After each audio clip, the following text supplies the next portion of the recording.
ستيم نزل اسعار جديده. قال لك ايه؟ قال لك من كام يوم احنا هنعمل ريجن مصري وفلسطيني وبحريني وجزائري وتونسي ومش عارف ايه، وجاب ايه لا اله الا الله، قال لك هنعملهم كلهم ريجن. تمام. ولكنه ما عملش ابن الكلب، ما عملش ريجن منفصل، لا راح شخ وقال لك ايه، هحطهم كلهم في ريجن واحد. ودي وساخه. يعني يوم ما يعمل لنا ريجن، تمام، يحطهم كلهم ايه، ايوه اكتب عندك، ايوه هحطهم كلهم في ريجن واحد ابن الوسخ. تمام. طب هل ده مفيد؟ لا طب ده مش مفيد. ليه يا سيدي؟ هذا ما سوف نعرفه اليوم. فمثلا فلنفترض ان احنا عاوزين نشتري دي بي دي. تمام. فلنفترض فدي بي دي دلوقتي عامله لها كام؟ عامله لها 10 دولار. ايوه انا مواليد 1954. عامله لها 10 دولار. تمام. سعرها الحقيقي ولكن بالتخفيض 4 دولار ايه و20 سنت.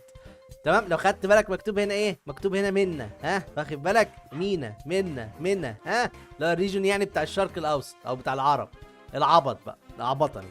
انا مش عاوز يخش ليه يا ابني؟ دخلني يا ابني. استنى يا ابني بيتحمل. استنى يا ابني، استنى يا ابني. قمة الاحراج. ايوه نيجي هنا، نيجي نبص بقى، نيجي نبص، رجعني تاني. ايوه كده. بص سيدي، هي على ريجن منا. تمام. ب 4 دولار بالتخفيض. ننزل كده تحت نسكرول، فين الدولار ابن الكلب؟ بكام بالدولار؟ 8 دولار.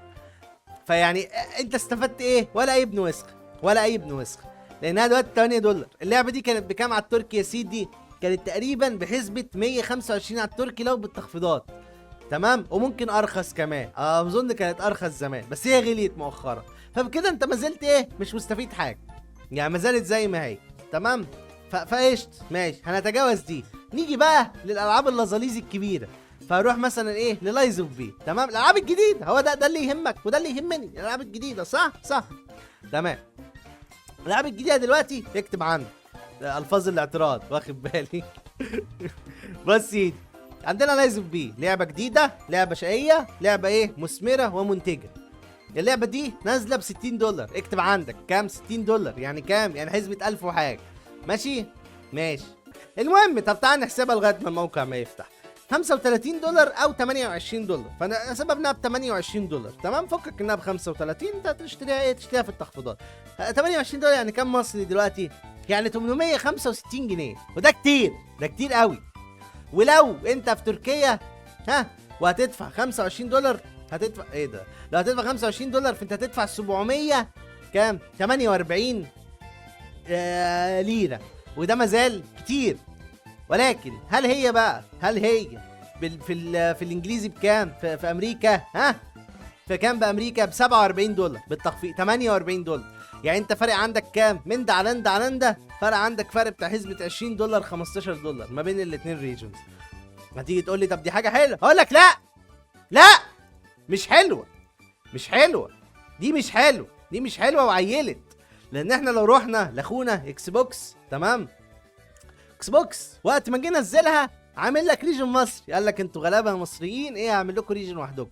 فعمل لنا اللعبه بكام؟ اللعبه ب 60 دولار الجديده، هو منزلك ب 535 جنيه. هل انت مستفيد؟ لا. هل انا مستفيد؟ محدش مستفيد بالاسعار دي. لان هو ليه؟ لان هو دلوقتي بدل ما يعمل لك ريجن مصري خاص بيك، او ريجن مثلا بحريني، ريجن يمني، ريجن اردني، ريجن جزائري، ايا يكن، راح حط لك كلهم في واحد وقال لك ايه؟ احنا هنحطهم كلهم في مؤخره تركيا. يعني انت دلوقتي محسوب عليهم ان انت في ريجن تركيا. هو لقانا كلنا كنا عاملين اكونتات تركي، فقال لك ايه ده؟ طب ما نخليهم ايه؟ كلهم في ريجن واحد بنفس اسعار تركيا. وبكده محدش يضطر ينقل ريجن ويتعب نفسه ويخش بقى ويقول لك في بي ان ومش في بي ان. كلكم تتعاملوا بنفس السعر. بس يا حمار يا ابن الحمار، احنا لما رحنا تركيا ليه؟ عشان الاسعار كانت رخيصه، بعدها الاسعار غليت. فدلوقتي انت خليتها اكتر، الاسعار كده ما رخصتش. فاهمني ازاي؟ الاسعار كده ما رخصتش.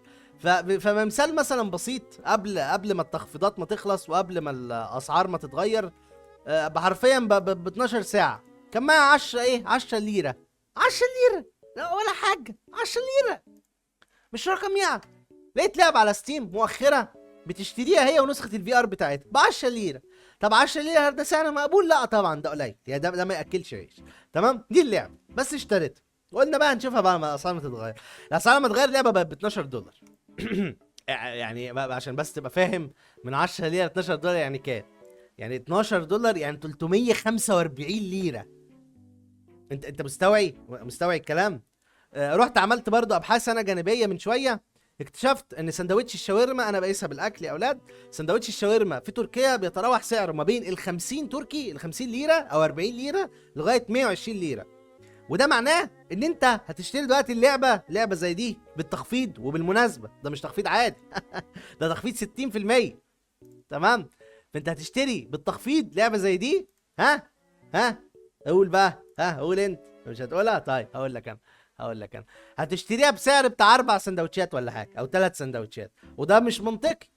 يعني انت لما تيجي تقيسها للمواطن الامريكي الغلبان، تمام، بيقبض لك مثلا 3000 دولار في الشهر ولا حاجه، يروح يدفع منهم 12 دولار في لعبه ولا حاجه. بس انت لما تيجي تدفع المبلغ ده كله في لعبه، دي مشكله، دي مصيبه. فاهمني ازاي؟ دي مشكله. الفكره ان هو حط لك ايه، كل الريجنز في ريجن واحد، وده مش منطقي، ده مش منطقي طبعا. نيجي هنا دلوقتي، لو انت حابب تضيف فلوس بالمصري، مفيش اي طريقه انك تضيف بيها فلوس غير الماستر كارد والفيزا والباي بال. الحاجات دي يعتبر مش موجوده في مصر، ومش مع اعداد كبير. فاهم ازاي؟ فاهمني؟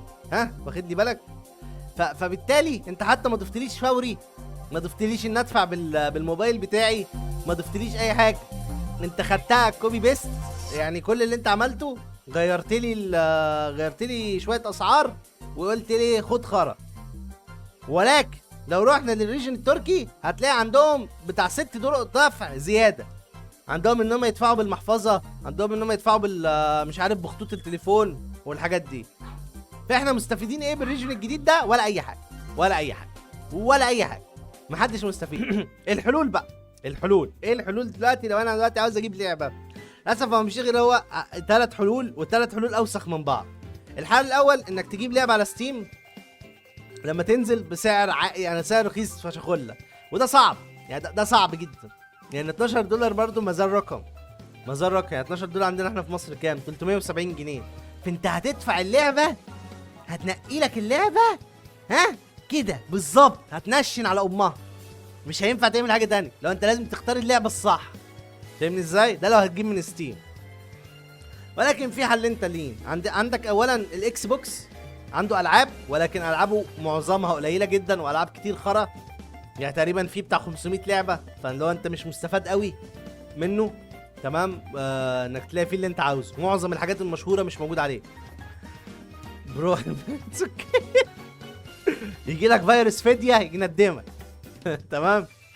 فانت عندك الاكس بوكس، وعندك الحل الثاني اللي هو بعد الاكس بوكس، واللي هو ايبك جيمز عامل ريجن تركي برضو، وعامل اسعار مناسبه في ريجن التركي. ولكن مشكلته ان هو برضو معلوش العاب كتير، ومعلوش العاب كبيره، ومعلوش العاب صغيره. فانت العابك محدوده. يعني انت مثلا لو انت واحد من محبين العاب السولز، دارك سولز 1 2 3 وإلدر رينج ومش عارف سكيرو والالعاب دي كلها، فانت مش هتلاقيها على ايبك.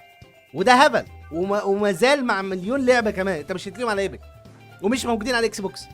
والعاب كتير هتيجي تبص على العاب كتير كبيره مش موجوده اكس بوكس او ايبك. فانت حالتك دلوقتي صعبه، انت دلوقتي متأيد، متأيد تأييده بنت كلب. دي مشكله. فمحدش عارف يعمل ايه. يعني دلوقتي مفيش اي ستور كويس، والستور كويس بيقدم لك العاب اقل، فانت مش واخد اي حاجه. يعني عارفين كده ايه، جي. فاحنا كل اللي احنا بقى مستنيينه في المستقبل ان هم يبتدوا يظبطوا اسعار الالعاب الوسخه دي، يقللوها شويه. يعني اللعبه دي مثلا ب 6 دولار ولا حاجه، هتبقى ورث اكتر. بس بمبدأهم العبيط هم بيعاملونا كدولة عالم ثالث او دول عالم ثالث، تمام. فهو مش شايف ان احنا ورث، ان احنا ينزل لنا ريجن خاص بينا او اسعار خاصه بينا. يعني دي الفكره. هيقول لك يعني هو كام واحد بيشتري عندهم، فاهم ازاي؟